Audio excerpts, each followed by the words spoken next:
Hello and welcome back to Sprocket. Today we have the defense mission where we have to hold the line. Interestingly, I don't think we have a cap on our weight, so we can make this as heavy as we want.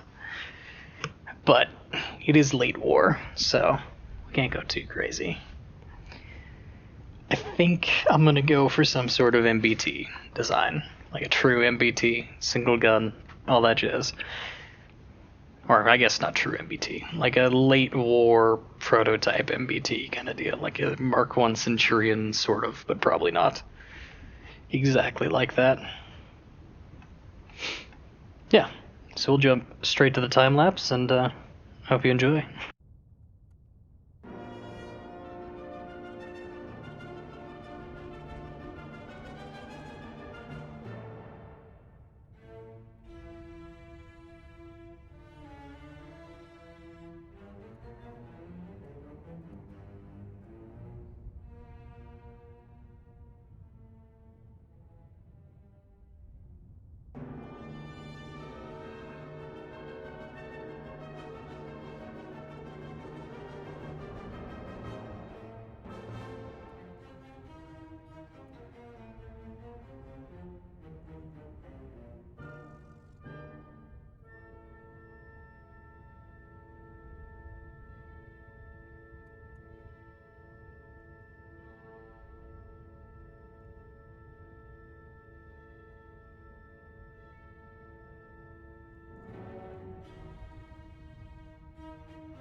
And you return with the layback, as I have decided to name it, because it looks like it's kind of leaning backwards with how sloped the front is and how far back the turret is. It's a pretty. It was looking really weird without all the equipment on it, much like the Centurion. So hopefully that means it'll be a good MBT.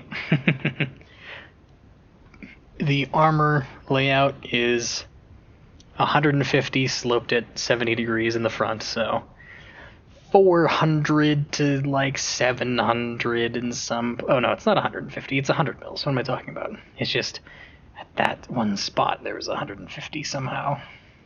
Maybe we're going through 2 tracks. Yeah. Okay. Yeah. If you go in between or into the 2 tracks, then it's 150. So 400 effective, 100 mils upper front plate, 200 lower front plate, but it's also got that kind of lame slope. So we're gonna try and use the gun depression, which this has a lot of. Ideally, we've also got 300 to like 1,000 on the turret, varying depending on where you're looking at it.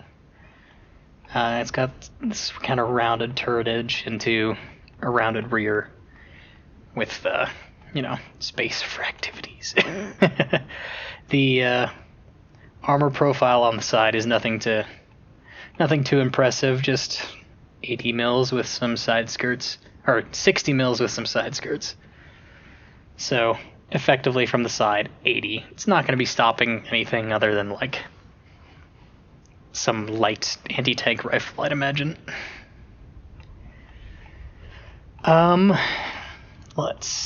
the rear is just nothing, basically. The engine, we went with a 12 times 3.5. 42 liter V12. I'm assuming V12. 12-cylinder engine. Giving us 814 kilowatts of power, giving us a power per ton of almost 20 kilowatts per ton. So for the few Americans out there, that's like, I think it's like 25 horsepower per ton. KW to horsepower. How much did I say? 814? Yes. 814 kilowatts is 1,091 mechanical horsepower. So, yeah. you can make your assessments based on that. So, it's pretty fast, is what I'm saying. The transmission is a 16 gear. God, the driver's gonna have a nightmare. I'm gonna just go ahead and, in my mind, assume that it's automatic. Because, oh my god, that would be brutal. There's 114.2 kilometer an hour top speed in going forward, and 57 kilometers an hour in reverse, so very fast. I don't know if we'll be able to reach that speed, but it has the potential to go that way, down a hill. Twin transmission powertrain, and it's a little tall, that's for sure. Gave it a little more space in the bottom to just have some more volume, which allowed us to put this massive transmission and gigantic engine in there. The firepower is still at 10 degrees, wonderful. So it's a 90 millimeter with a propellant length of 600 millimeters. It's slightly imbalanced, but that's fine because we have a gigantic elevation mechanism. So it's actually we can bring this down a little bit. Yeah. Can we do 10? No, that's pretty reasonable. Okay. Yeah, so despite it being off center a little forward heavy, it's still good. Gives us 203 millimeters of pen, so we're not going to be penning a Tiger II's turret cheek, probably. Maybe we should go with a longer barrel then. Maybe. Can we do 1.5? How much pen does that give us? Not really a lot.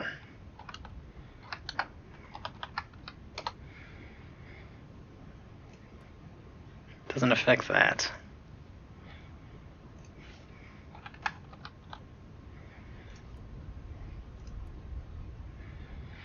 $212. I'd like 216. Yeah, that's about right. Let's increase our torque again. There we go. So now it's even more unstable, but that gun is much longer and has, in theory, enough penetration to go through a Tiger II's turret cheek. Hopefully we don't run into one, but you know, that may be foreshadowing or not, I'm not sure. The reload is 4.7 seconds, but it's actually, for the first stage, 3.89 seconds, and then 4.6, and then 7.2. Yeah. Focus on the hull, please. And, yeah. 4-man crew. Driver, radio man, gunner, loader, commander. 75 rounds, yeah. I think it's a nice vehicle. And we'll see how well it goes. How many do we have? We have 4 allies. I think it ended up being 41 tons or something like that. And look at this speed. 46 kilometers an hour up this hill. Man.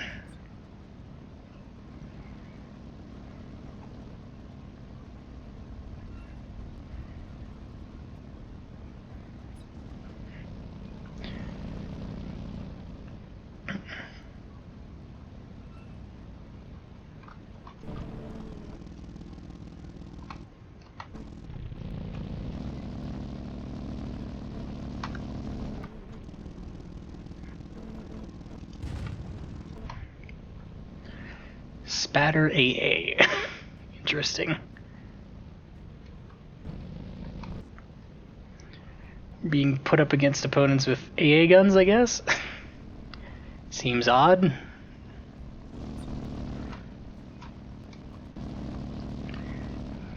I mean, I guess the Pac 40 was the whatever. The Tiger's 88 was based on a anti-aircraft gun, right? So sure, why not? Oh, here we go. There's a twin transmission being weird again. I've pressed right. It wants to go left.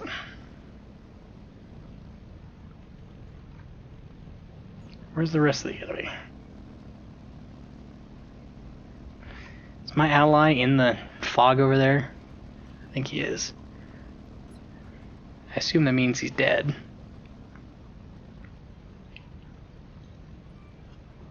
But I'm not sure. Oh. You gonna pick a gear there, buddy? That's a little more suited? Perfect. Yeah, that looks like a King Tiger.